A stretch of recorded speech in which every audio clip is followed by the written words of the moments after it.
नमस्कार, मैं हूं आशीष और आप देख रहे हैं आशीष कॉमर्स क्लासेस। मेरे प्रिय साथियों, हम लोग अपने वीडियोस में एंटरप्रेन्योरशिप यानी उद्यमिता की चर्चा कर रहे थे और आज की हमारी वीडियो का टॉपिक है कि नेतृत्व के प्रकार कौन कौन से होते हैं, यानी नेताओं के प्रकार कौन कौन से होते हैं। यहाँ पे हम लोग समझ सकते हैं कि लीडरशिप के टाइप्स कौन कौन से होते हैं, उसकी हम लोग चर्चा आज करेंगे इस वीडियो में। इसके पहले हम लोगों ने नेतृत्व को अच्छे से पढ़ लिया है, उसका लिंक मैं आपको नीचे डिस्क्रिप्शन बॉक्स में दे देता हूं, आप लोग वहां जाकर के जरूर देखिएगा। हम लोग देखते हैं कि अब नेतृत्व कितने प्रकार का होता है, टाइप्स ऑफ लीडरशिप कितने प्रकार का होता है। नेतृत्व के प्रकार विभिन्न परिस्थितियों में भिन्न भिन्न हो सकते हैं। इस बात को ध्यान में रखते हुए जब व्यवसाय का ख्याल आता है तो नेतृत्व को निम्न भागों में बांटा जा सकता है। पहला, जनतंत्रीय नेता यानी डेमोक्रेटिक लीडर।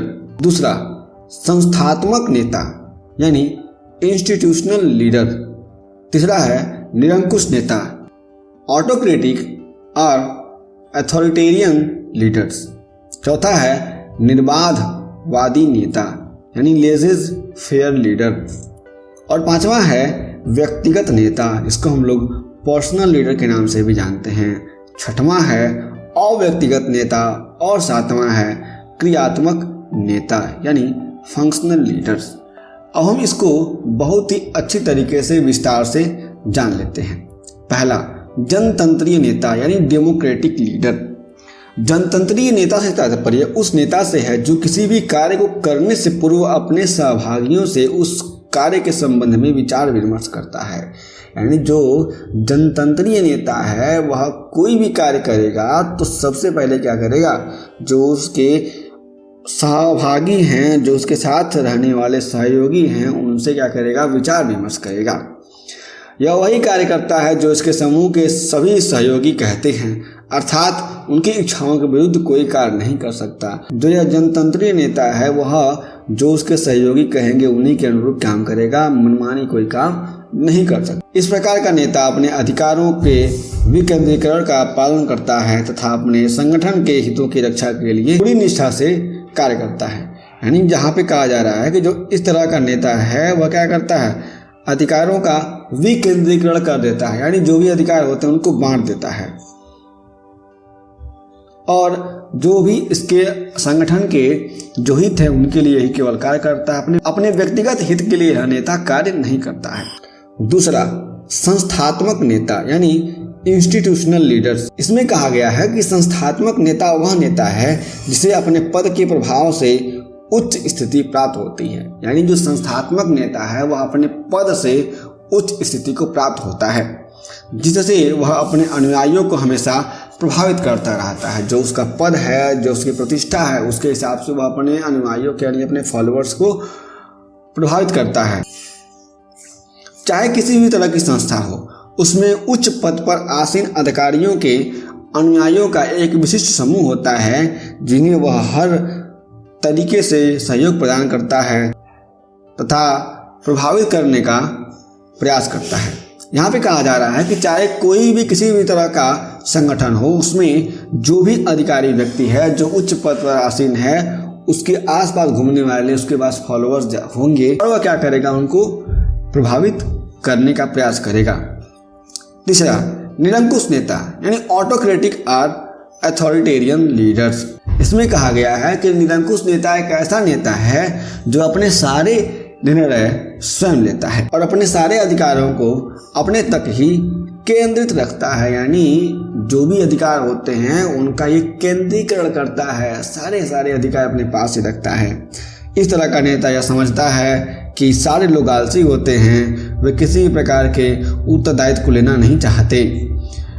यानी यह समझता है कि मैं ही जीतना हूँ, तेजो खां हूँ, मैं ही सब कुछ हूँ और मैं ही जो भी हूँ और मेरे अलावा कोई नहीं है, सभी लोग आलसी हैं, कोई काम करता नहीं है, मैं ही सारा काम करता हूँ। इसके सहयोगियों को जो कहा जाता है वही कार्य करते हैं, उसके अलावा यह अलग से अपनी बुद्धि का प्रयोग नहीं करते। इस तरह का नेता सारी योजनाएं स्वयं बनाता है और सारे निर्णय भी स्वयं लेता है। यानी कहा जा रहा है जो अपने फॉलोअर से या कहेगा वही इसके फॉलोअर करेंगे, उसके अलावा अपना दिमाग अपनी खोपड़ी नहीं लगाएंगे। और जो भी योजना होती है और योजना के हिसाब से जो भी निर्णय लेने होते हैं यह सारा का सारा स्वयं लेता है, स्वयं करता है। चौथा, निर्बाधवादी नेता यानी लेजिस फेयर लीडर्स। निर्बाधवादी नेता एक ऐसा नेता होता है जो अपने संगठन के लोगों पर किसी भी तरह का दबाव नहीं डालता। यानी सबको कहता कि भाई आप लोग अपना अपना काम करिए, उनको किसी कार्य को आदेशित करके उस कार्य को करने के लिए उनके भरोसे छोड़ देता है। यानी उनको कहता है कि आप लोग ये काम करना है, आपको ये काम करना है, आपको ये काम करना है, आपको ये काम करना है, उसके बाद से कहता है कि आप लोग ये काम कर दीजिए, उनके भरोसे उनको छोड़ देता है। लेकिन इसके पहले हम लोगों ने जो निरंकुश नेता पढ़ा है वो क्या करता है, सारा का सारा निर्णय स्वयं लेता है, सारा के सारे आदेश स्वयं देता है और बहुत ही निगरानी करता है। इस तरह के नेता के समूह के सदस्य अपने लक्ष्य का निर्धारण स्वयं ही करते हैं और अपनी समस्याओं का समाधान भी स्वयं खोज लेते हैं। और जो आपका निर्बाधवादी नेता है उसके जो भी सहयोगी होते हैं, उसके जो फॉलोअर्स होते हैं, वे अपने सारे काम स्वयं कर लेते हैं और निर्णय भी ले लेते हैं। वे स्वयं ही स्वयं को अभिप्रेरित और प्रशिक्षित भी करते हैं। यानी वे स्वयं ही अपने आप को मोटिवेट करते हैं और ट्रेनिंग देते हैं कि हमें ऐसे ऐसे काम करना चाहिए। निर्बाधवादी नेता बस संपर्क की कड़ी के रूप में अपना योगदान देता है। यानी वह इतना योगदान देता है कि उससे लोग कार्य करते रहें, बस इतना ही। उसके संगठन के सदस्यों को कार्य करने के लिए वह बस आवश्यक सूचना और साधन ही प्रदान करता है, इसके अलावा और कुछ नहीं। जो उसके सदस्य हैं, जो सहयोगी हैं, वह सही से काम करते रहें उसके लिए वह केवल उनको साधन बस देता है और कोई चीज़ उनको नहीं देता है। तमाम तरह की गाइडलाइन, ज्ञान नहीं देता कि आप लोग ये करिए वो करिए, केवल उनको साधन देता है और आदेश करता है कि उसके जो, और उसके बाद से जो उसके एम्प्लॉई हैं, जो उसके फॉलोअर से सारे काम कर देते हैं। अब आता है पांचवा, व्यक्तिगत नेता। इसको हम लोग पर्सनल लीडर के नाम से जानते हैं। व्यक्तिगत नेता उस प्रकार का नेता है जो अपने अनुयायियों से सीधा एवं निजी संबंध रखता है।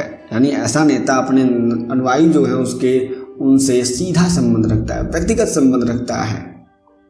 यही कारण है कि यह उन पर अत्यधिक प्रभाव डाल पाता है।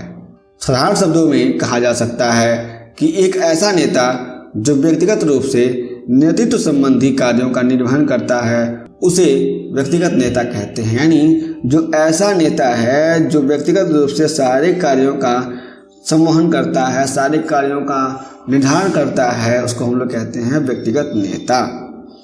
छठवां आता है अव्यक्तिगत नेता, जिसको हम लोग इम्पर्सनल लीडर के नाम से जानते हैं। अव्यक्तिगत नेता व्यक्तिगत नेता के विपरीत कार्य करता है। अब वो कौन सा कार्य है?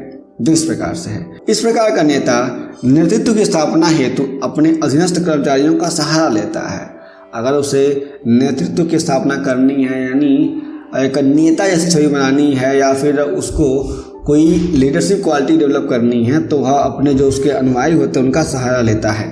इस प्रकार के नेता के नेतृत्व में मौखिक की जगह लिखित रूप में नेतृत्व संबंधी संचार होते हैं। यह मौखिक में बात नहीं करता, लिखित में बात करता है।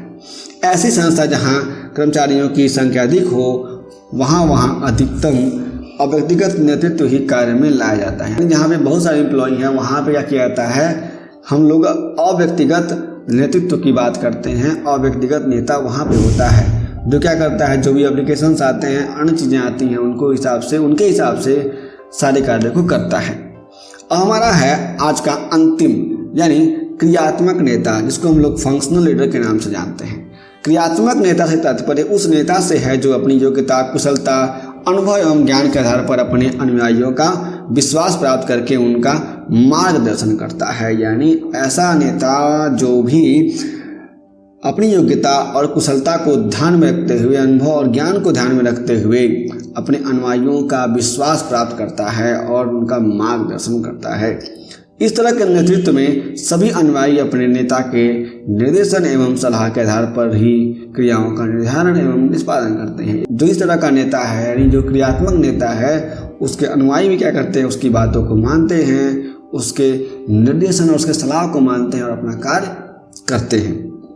मेरे प्रिय साथियों, आपको यह वीडियो कैसा लगा हमें नीचे कमेंट बॉक्स में जरूर बताइएगा हम फिर से मिलेंगे एक नए वीडियो के साथ, तब तक के लिए जय हिंद।